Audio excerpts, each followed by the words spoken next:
ঈদুকুম মুবারক আরবিরা বলে। তাহলে কি ঈদ মোবারক বলা যাবে না? যাবে না? ঈদ মোবারক বলা যাবে। অনেক হুজুর, বাংলা পড়া হুজুর বলছে ঈদ মোবারক পড়া যাবে, বলা যাবে। কোলাকলি করা যাবে কিনা? যদি এটা অভ্যাসগত হয় যাবে, কোনো সমস্যা নাই।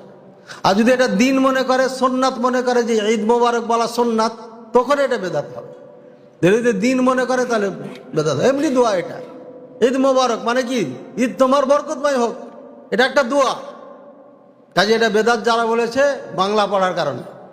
যদি আরবি বই পড়তো, যে বড় বড় বই যে রাখা আছে আমার অফিসে, তাহলে এগুলো বলতো না। এটা উসুল কাওয়ানিন দাবিত আছে।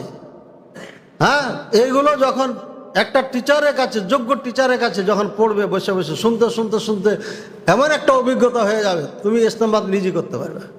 যারা আমাদের বক্তব্য শুনে ওরা বলে দিতে পারে যে এটা বেদাত, এটা শিরক। কারণ বেশি শুনতে শুনতে শুনতে শুনতে একটা আইডিয়া চলে এসছে মাথার মধ্যে যে না, এটা শিরক চলে যাচ্ছে।